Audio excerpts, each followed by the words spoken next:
Heritage site છે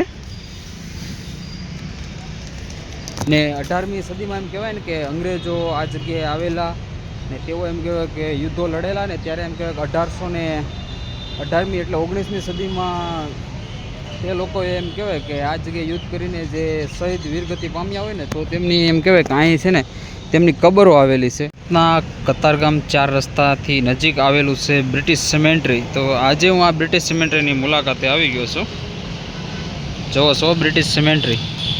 લોકો અહીં મોટા પ્રમાણમાં અહીંયા વિડીયોગ્રાફી અને ફોટોગ્રાફી માટે આવે છે.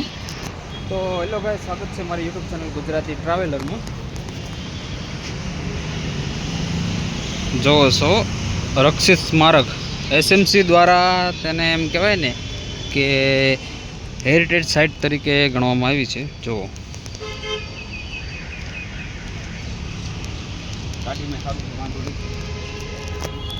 તો હેલો ગાઈસ, સ્વાગત છે મારી યુટ્યુબ ચેનલ ગુજરાતી ટ્રાવેલરમાં.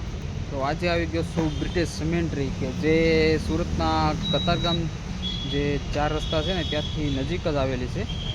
આ જોવો છો કે આને કહેવાય છે ઇંગ્લિશ સિમેન્ટ્રી, કે જેને અંગ્રેજોની કબર પણ કહેવામાં આવે છે.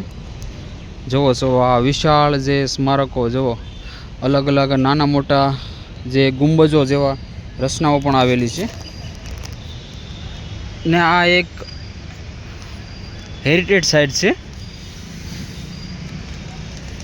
ને 18મી સદીમાં એમ કહેવાય ને કે અંગ્રેજો આ જગ્યાએ આવેલા ને તેઓ એમ કહેવાય કે યુદ્ધો લડેલા ને ત્યારે એમ કહેવાય કે 1818મી એટલે 19મી સદીમાં તે લોકોએ એમ કહેવાય કે આ જગ્યાએ યુદ્ધ કરીને જે શહીદ વીરગતિ પામ્યા હોય ને તો તેમની એમ કહેવાય કે અહીં છે ને તેમની કબરો આવેલી છે. ને આ જુઓ વિશાળ મોટા મોટા અહીં ગુંબજો પણ આવેલા છે.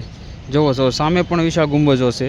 અલગ અલગ જગ્યાએ જોવો અહીં વિશાળ ગુંબજો આવેલા છે. જોવો છો તેને આકાર, જોવો તેની.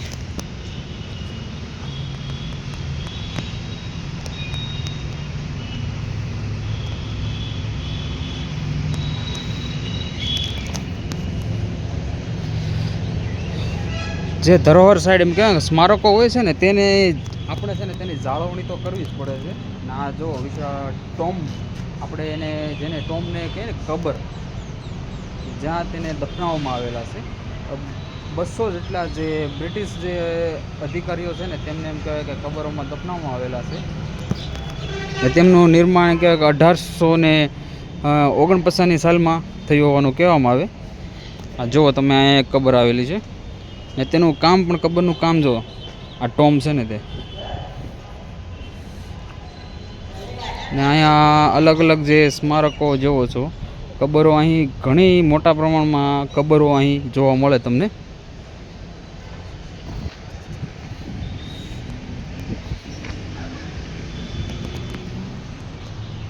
ને સુરતમાં તો આમ તમે જોઈએ, સુરત છે ને પ્રાચીન સમયથી જ એમ કહેવાય કે ધમધમતું આ એક ઐતિહાસિક શહેર છે.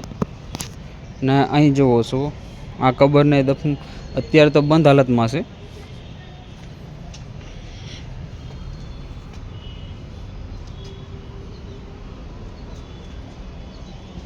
સ્મારકોનું કામ પણ કંઈક અદ્ભુત છે. જોવો છો તમે અહીં ઘણી કબરો છે, જો વિશાળ પ્રમાણમાં. અંગ્રેજો એમ કહેવાય ને કે પોતાનું જે સ્મારક હોય ને ત્યાં સ્મારક ઓલ્ડ હોય છે કે જે વર્ષો સુધી તે પોતાની મૂળ સ્થિતિમાં જ રહેતા હોય, કે તેનો નાશ પણ થતો નથી.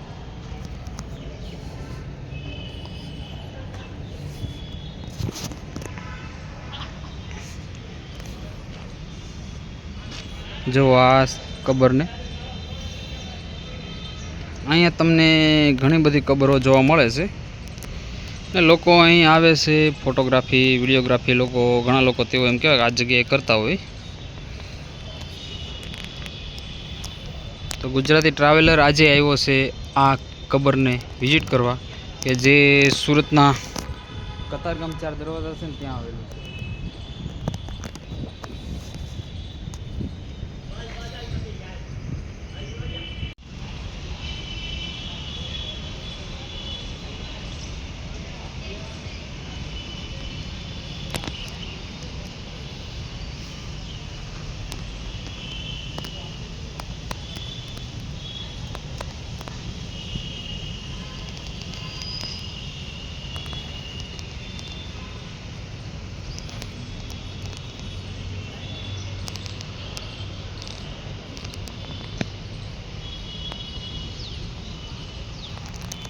આ જે કબરો છે ને તેમ જોવાય નજીકમાં જ એમ કહેવાય કે તેને છે ને રાખવામાં આવી છે.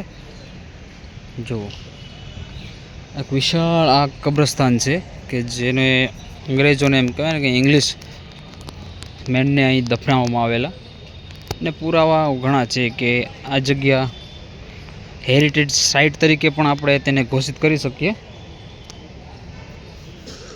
ને ફર્સ્ટ ટાઈમ વિઝિટ કરી છે. ઓલમોસ્ટ મારા ઘરથી માત્ર 500 મીટર જ દૂર આ એક જગ્યા છે ઐતિહાસિક.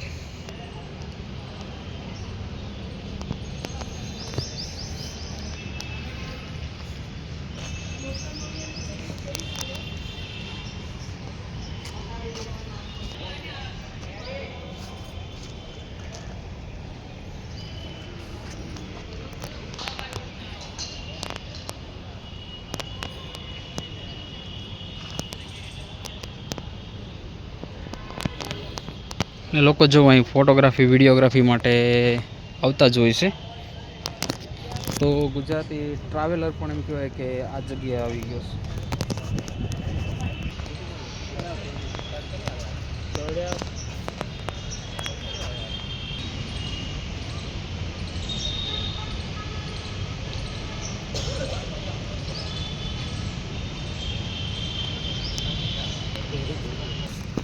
ને આ જે કબરો છે ને એમ કે તેની સાર સંભાળ પણ જે એસએમસી છે ને સુરત મ્યુનિસિપલ કોર્પોરેશન દ્વારા એમ કહેવાય કે આ જે કબરો છે ને તેની છે ને સાર સંભાળ પણ રાખવામાં આવે છે.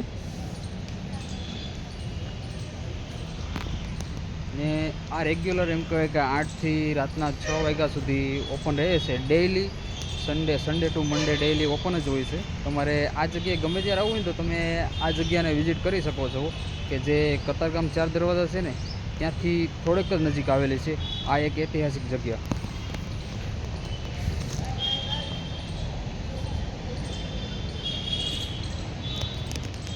અહીં વિશાળ નાના મોટા ઘણા ટોમ્બ આવેલા છે.